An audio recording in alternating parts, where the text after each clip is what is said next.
Hey gang, Michael Su here. Welcome to episode 3 of Measure and Hack.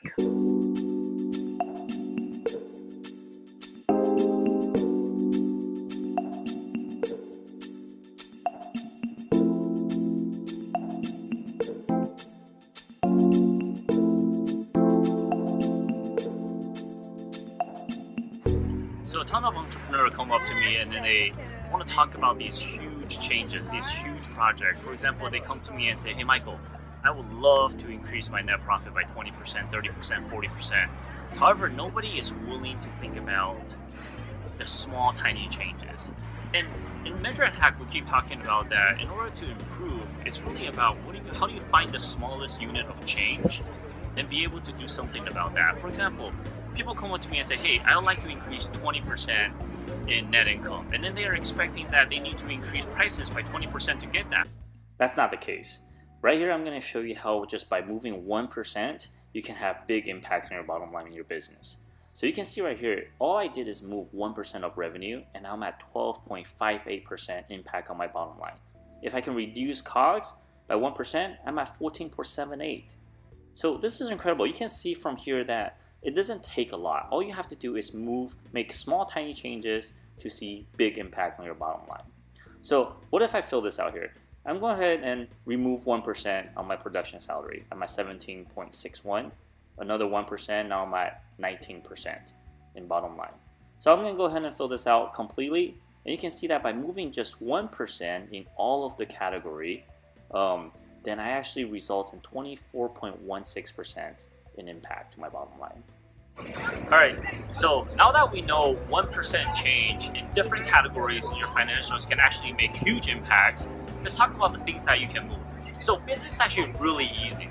There isn't a whole lot that you can change. You either increase the money that you bring in or you reduce the money that goes out, which generates the profit coming out of it. So if you look at that, there's actually 4 things you can work on, right? First of all, we can increase price. Now, increasing price is by far the easiest way to increase your profit because every dollar that you increase drives your bottom line, all right? This is the biggest thing, this is the best thing you can do. Now, people can tell me, all right, it's hard to increase 5%, 10%, 50%, or that you're worried if you increase prices and that your customer will leave you. That is not necessarily the case. And we already know at this point that increasing 1% can have such a huge impact. So give that one a shot, right? The second thing that we can try that most people think about is increasing volume. So we sell more. First of all, you gotta make sure that you're making a profit from your gross margin. Otherwise, there's no point for you to increase margin. A lot of it's really silly that a lot of people says, hey, you know what? I'm selling this one thing and then I'm not making money, but it's okay, I'll make it up in volume. Now that's a joke because you can't possibly make up a loss by selling more. You end up losing more. So increasing volume will actually make you increase your revenue, but it will also increase your cost of good. So it could help a little bit, but not as much as just increasing prices, right? The third thing that you can move is cost of good. Now you want to move that down.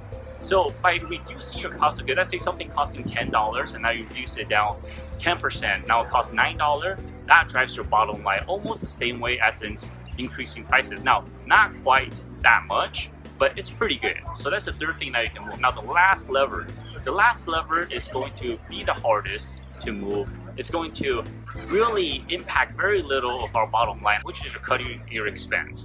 Now if you're a service agency or a law firm, then you can cut your personnel expense, but be careful because if you reduce the price of your personnel, then they might leave you. So you don't want that. Or you can cut other expenses like facilities, marketing, and sales. Now, these all have their own repercussions. So you gotta be very careful about cutting your expenses, all right? So cutting expenses are always the last thing you wanna think about because they give the littlest impact and have the biggest negative effects.